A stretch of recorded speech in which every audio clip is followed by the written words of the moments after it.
some of you might recognize the kind of blood relative that I kind of know there. That's kind of what leaving the military and getting into industry does to you. You kind of end up like this and no longer sort of still have the kind of the youth on your side. This is a presentation which is born out of understanding how the military gets their leaders to deliver. And how actually that translate, and whether it does translate into, into a civilian board level context.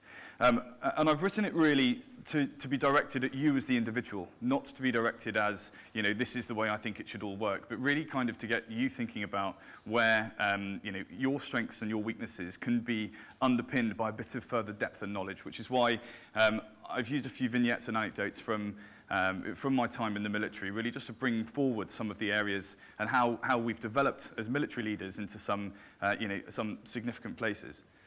That's what we're going to go through. I'm going to give you what I think a few definitions were, and I know on the first briefing today we had a few people that came up with a few definitions, and I thought, well, that's my first 5 slides gone, so it's good, it's now only 15 minutes. And then really just take you through the leadership timeline, and it kind of goes back all the way from 1840 and show you kind of what the thinking has been to get us into the stage now that the academics think that what leadership is, and talk to you about how then the military has taken that forward. I'll throw in a couple of vignettes and then really give you what I think the development cycle for individuals has been, and then finish with a few takeaways that I hope will be of value. Before I really start this, what I'd like you to do, please, is I'd like you to have a think about when you, as a leader, in the last 12, 24, 36 months, have not been able to achieve what you wanted to achieve through something that you thought was out of your control. And I want you to really think about, those kind of areas where you as a leader did not quite deliver what should have been delivered at the strategic level because of the interaction of the people or something that was a bit different. And the reason I ask that is when we get to the end of this, I'm going to ask you all to have a conversation amongst yourselves and use the experiences of other people potentially to try and, look at the ways of doing things differently. Can everyone at the back read that? Is that big enough?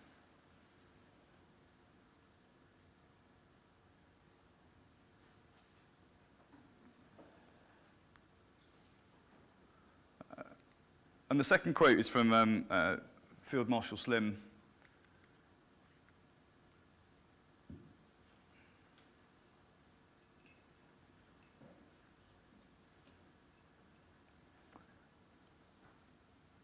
And I think it's really interesting getting to the bottom of that statement, which is, management is necessary and it can be taught, where leadership is an art and needs to be, something that is learnt over time.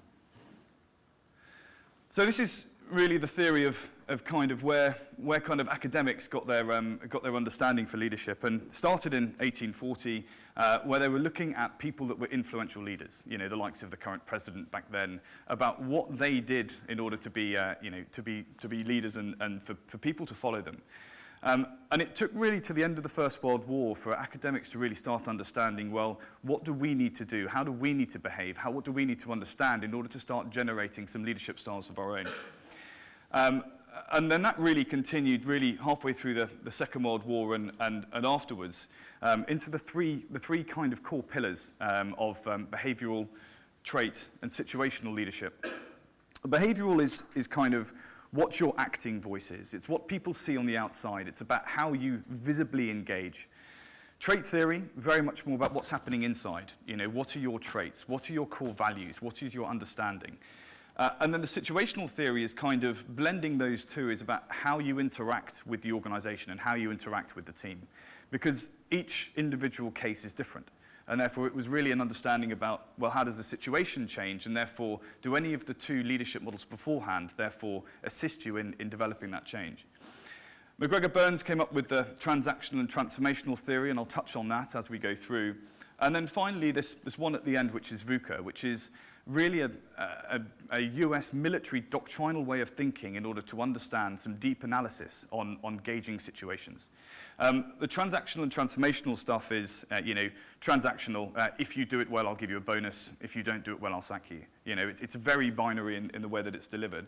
And transformational theory is, well, how can I empower my team to get the best out of a situation using the manpower that I have? So the strategic leadership cycle, which is the kind of situational, and I just wonder how much, people has anyone seen this model before? Okay, so, it kind of looks at the life cycle, and I think it's really interesting to see how, where you think you fit as individuals inside this model, dependent on where you're sitting maybe within inside the organization or what influence you have on people. It starts down at the S1, which is kind of the directing space. It is the teaching a child how to draw. It is teaching somebody how to boil a kettle, boil an egg, make a cup of tea. And it's it's highly directive and low supportive. So you don't empower them to do it themselves, you just show them, and you tell them how it's done.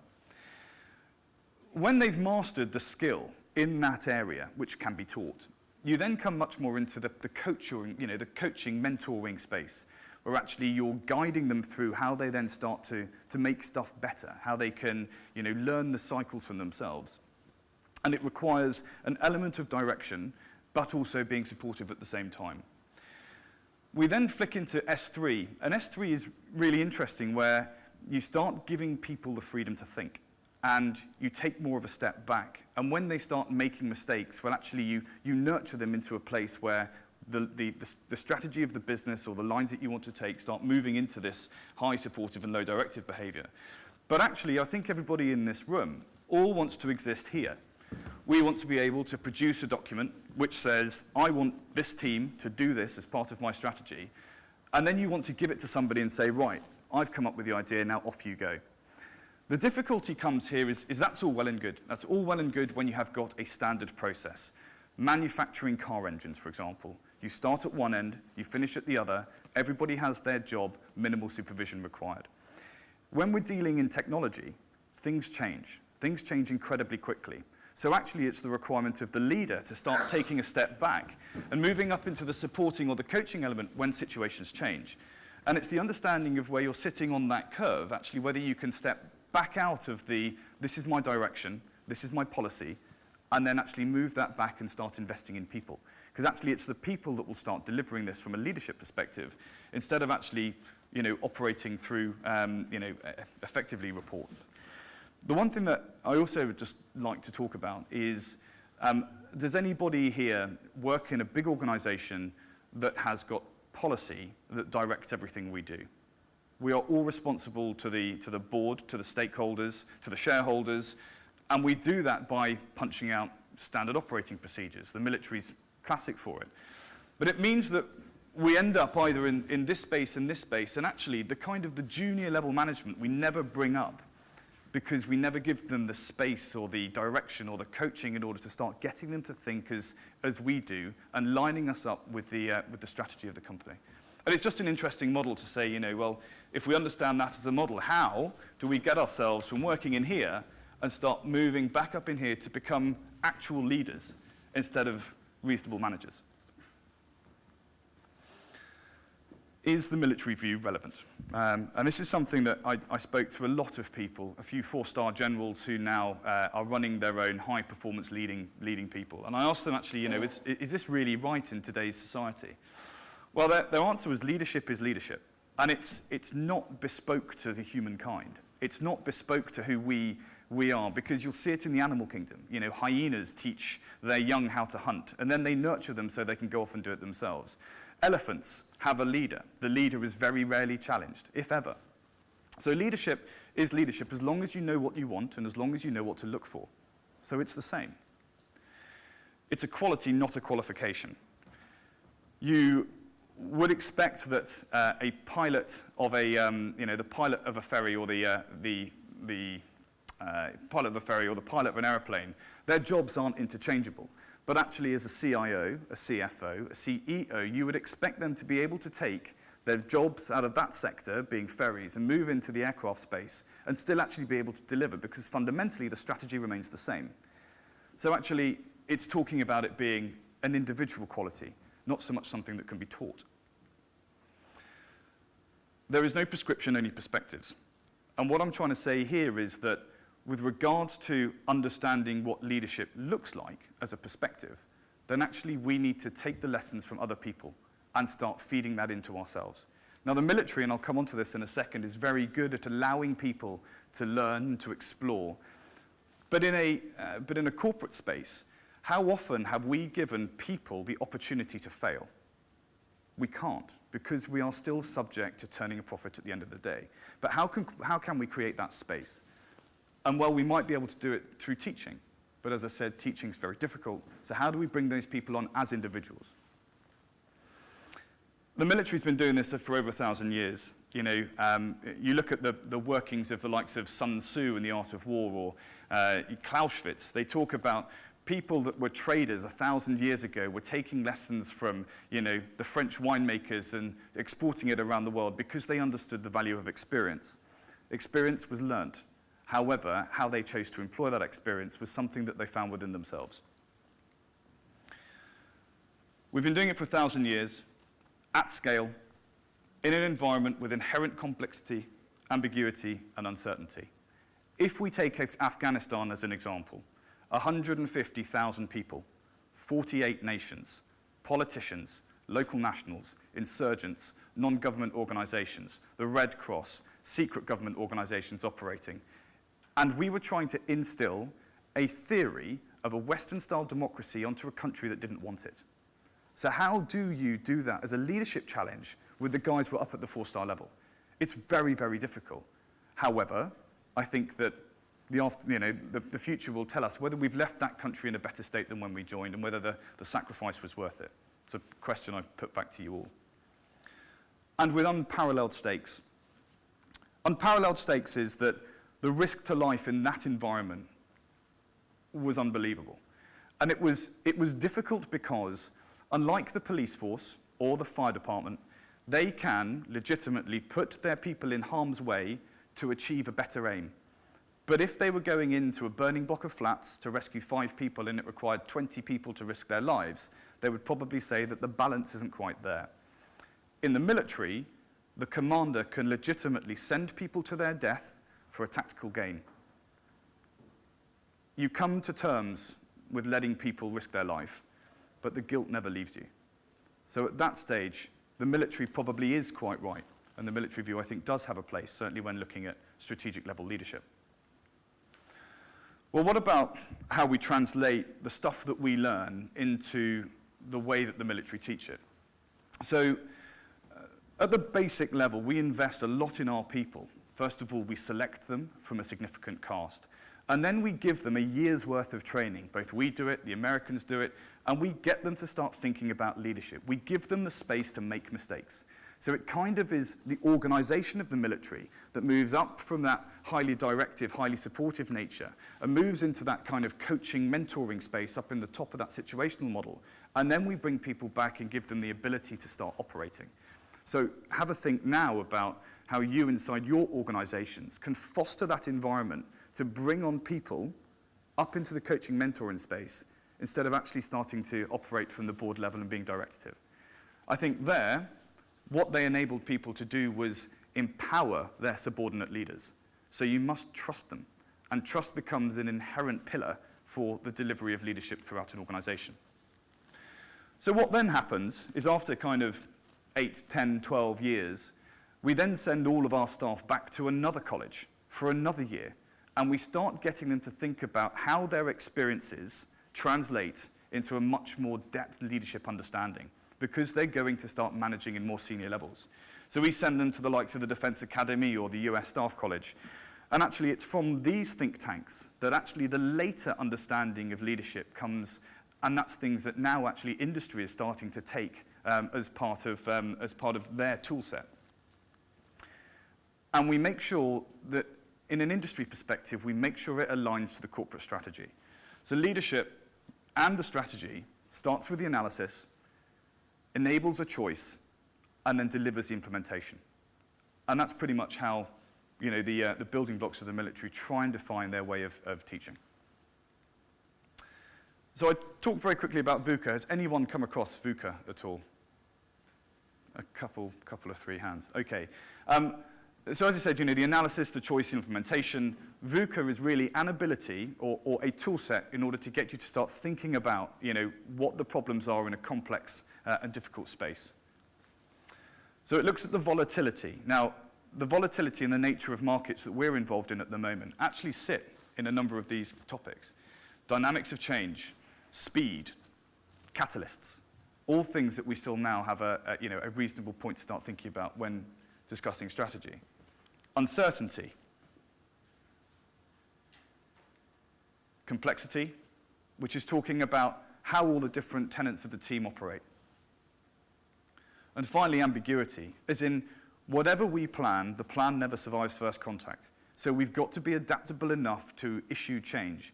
But how can we issue that change to our subordinates if we are not embedded and we're not offering the coaching and mentoring support for the individual? The blue dotted line signifies where, as a military officer, we had to deal with the top four, but actually the military is resource limited. So when you're on operations, you have a limit on what you can deal with, and it's just a thing. In our world, we've got to incorporate the finance because we ultimately are, we're driven towards the bottom line. So we look at the who, the what, the when, we identify the risk, and then we consider the financial elements of it too. And kind of all part of the choice discussion. And then we get to the how. And this is the leader's problem. This is the how do we mobilize our team to deliver what we want to deliver in whatever kind of line of work that we do. There's a question about whether we use carrot and stick, whether we use the management tools at our disposal, or whether actually we need to develop our art and delivery as a leader in order to get into that space. And what sits at the core is the investment of our people. The military operate a pretty stringent set of core values, and I'm sure every organization that we've got has some. I'm sure that we all have a common ethos or an ethos that we push towards, a mutual trust between individuals and the leader, and finally an alignment to the common goal. You've probably seen this one before, and I think this was Adair trying to align his kind of three spheres or three balls identification into what strategy looks like. So I think the analysis is kind of understanding the task. The choice, who you're going to get to work with you. And then the how kind of depends on the individual. And it's that piece that today I just want to have a look at as the slide goes forward. The thing about the military is they force us into a place where we have to live together. We get cold, wet, miserable, hungry. The shelter is provided by a single source. And when we look at this against Maslow's hierarchy of needs, it means that we operate in the bottom two levels. And has anyone not seen this before?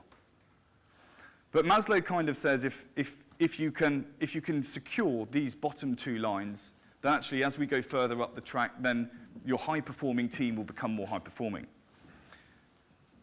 In the army, we operate at this level. Sometimes at this level, but mostly at this level, which means that the bond between the officers and the soldiers, the leaders and the subordinates, becomes inherently strong because they are reliant on each other to operate where safety and security becomes key. In industry, we don't. In industry, we operate at this level.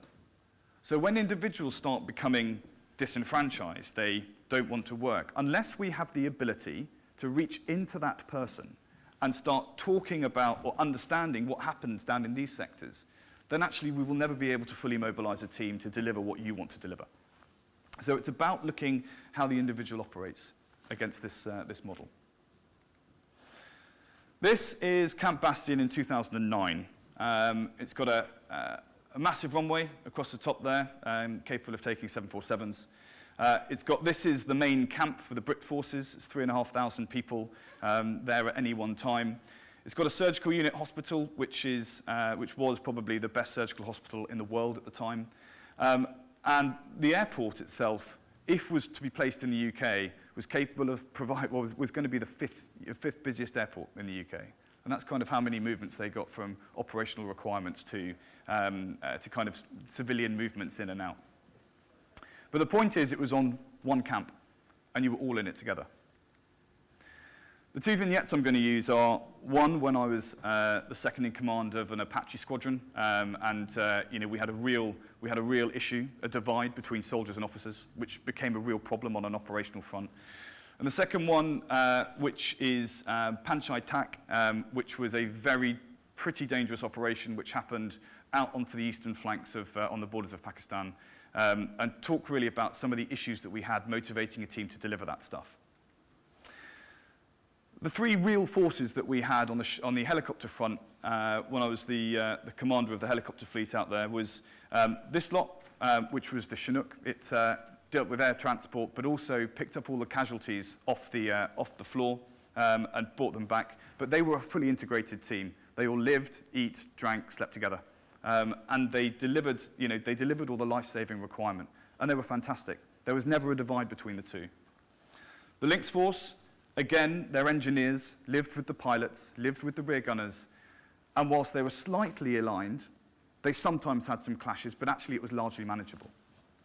The problem was this lot, my lot. The Apache Force was inherently arrogant.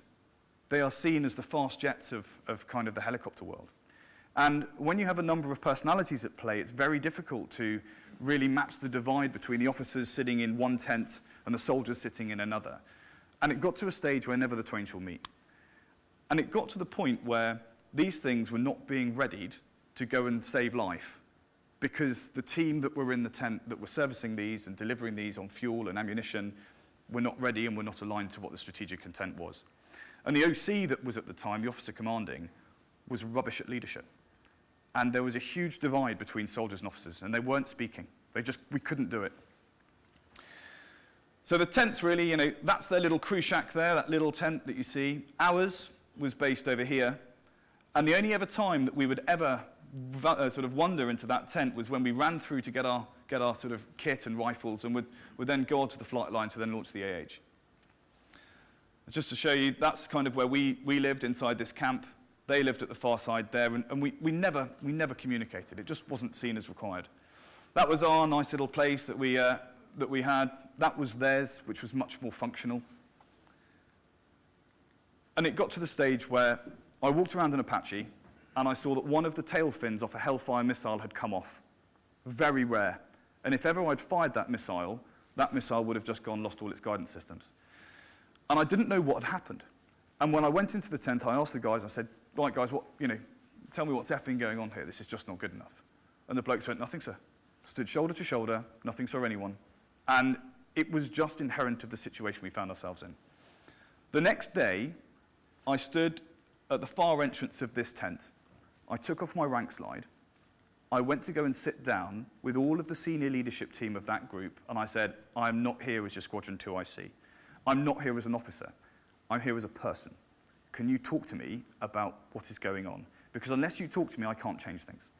And it was that very simple act that actually got them talking between what was seen as the hierarchy and the juniors. And you just need to be a people person. You just need to communicate with those below you to start operating at those lower levels of Maslow.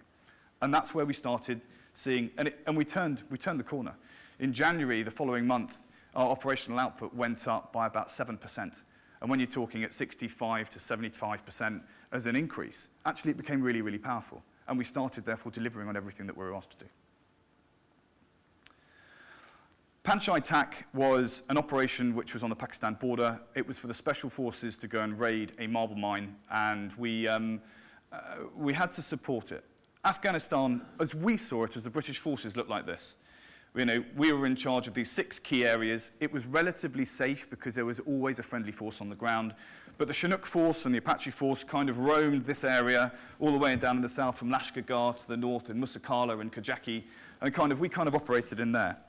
But one day the special forces came to us and said, we need to go and do a very dangerous raid, very far away from where we are, and it's outside your scope. And we said, well, okay, how do we manage the risk? Let's do the analysis, let's come up with the choices. Now let's see how we can do it. And I was the overall commander of ensuring that guys would go and lift. And the Chinook commander came up to me and said, we're not going to do it. We're just not going to do it. I said, but you have to. It's a strategic mission. No, we're not going to do it. And actually, at that stage, I rang the boss and I said, listen, we're just mission's off, not going to happen. And he said, this is a strategic mission, you need to make it happen.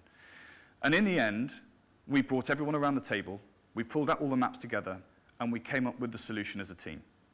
And when they then suddenly got buy into something which was outside their comfort zone, suddenly we were able to deliver. And actually, it went off without a hitch. We were able to get into these nasty little camps that were, full of insurgents. Rescue what we needed to do and then come back home safely. No one lost any life. In fact, it was so benign that they walked in, not a shot fired, and walked back out again. So it's about bringing the team along with you. So when I then went back to Shrivenham to go and do the Defence Academy stuff, they said, give us some lessons, as you as a leader, about how you can then start instilling that in the team. And I said, this kind of stuff. It said, everyone has a vote. Not about the strategic direction, not about the board, it's about the team. If the people don't believe you, then strategy doesn't work. So it's about aligning the two. When you have mutual trust, only every now and then can you use a stick and say, enough's enough, you need to go. And people get used to carrots. So if you offer a bonus incentive scheme every year, they will get used to it, to the point where that no longer motivates the workforce unless it increases year on year, unless the status quo changes. Humility goes a long way. And I learned that taking off a rank slide, actually coming down to the grassroots level, being one of the team, actually made that situation much better. And that when things change and work increases, leadership is very difficult to do well. So you've got to invest the time in it. Because if you don't invest the time in it, then you're not being a leader. So I then came up with this final slide, which is kind of my leadership model. It starts with you as the person with your current experiences, your current teachings, your understanding. It then looks at the problem, the task, what we've got to try and achieve going forward. You then assemble your team, and it's about understanding, I'm not the best at everything, who's good at doing that, and who's good at doing this. Then actually how you have delivered the task. And this is the bit that's really important.